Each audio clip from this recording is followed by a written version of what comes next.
बात तो मैं इसलिए ये बात शेयर करना चाह रही हूँ कि जैसे हम बोलते हैं ना कि हमारे ऊपर प्रेशर है, हमें करने नहीं दिया जाता है, हमारे ऊपर रोक-टोक है, तो हम कैसे करें? बिल्कुल एक छोटी-सी बात बताती हूँ।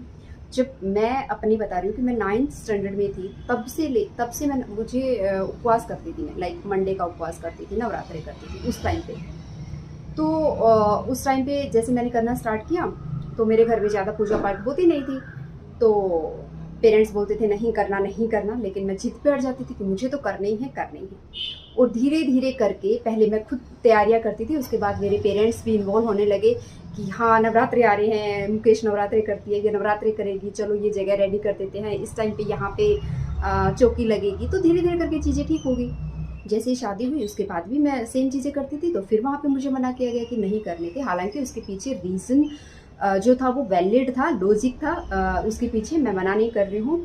तो वहाँ पे मुझे बोला गया कि नहीं उपवास नहीं करनी क्योंकि तुम कमज़ोर हो और तुम्हें चक्कर आएँगे और ये सब चीज़ें होंगी। लेकिन मैं फिर ज़िद पे अड़ जाती थी कि मैं तो नहीं छोड़ूँगी क्योंकि मैं इतने साल से करती आई हूँ और मैं नहीं छोड़ूँगी, मैं तब नहीं छोड़ूँगी। एक टाइम पे आके मुझे बहुत रोना आता था कि मैं उपवास कर रही हूँ और इस तरह की चीज़ें घर में हो रही हैं क्योंकि उपवास हम करते हैं, थोड़ा-सा शांति घर में रहे, थोड़ा-सा पॉज़िटिविटी हमारे घर में और हमारे अंदर भी आई, है ना? और जब लड़ाई झगड़े होते हैं, जब आर्ग्यूमेंट्स बोल सकते हैं आप उस उनको, जब वो होते हैं तो फिर मन नहीं करता है कुछ भी करने का और अगर करते हैं तो वो आई थिंक सक्सेस भी नहीं होते हैं। तो कई बार मैंने ज़िद करके किए, कई बार नहीं किए। फिर एक ऐसा टाइम आया कि डिस्कस किया गया इसके ऊपर पूरी तरह से कि भई प्रॉब्लम क्या है? तो प्रॉब्लम पता है कि यही है कि तुम्हें चक्कर आते हैं, तुम कमज़ोर हो।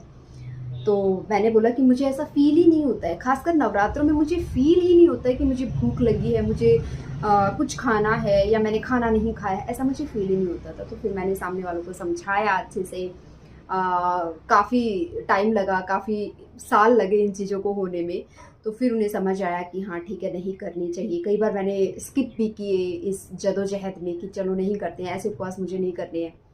फिर जब समझाया तो अब टाइम जो है ना अब ऐसा आ गया है, कहाँ बिठाओगी सेम वही चीज़ मुझे याद आती है कि मेरे पेरेंट्स भी ऐसे बोलते थे नहीं करने और जब मैं करने लगी तो सेम वही आज इस घर में भी हो रहा है कि नवरात्रि क्या-क्या चाहिए तुम्हें? आज संडे है चलो आज ही लेके आ जाते हैं। तो इस तरह की चीज़ें कहने का मतलब है जहाँ चाह होती है वहाँ राह होती है। लेकिन शुरुआत जो होती है हम सोचते हैं कि पूरा परिवार साथ खड़ा हो, सपोर्ट करें, लेकिन शुरुआत जहाँ पे होती है ना वो आपको अकेले ही करनी पड़ती है।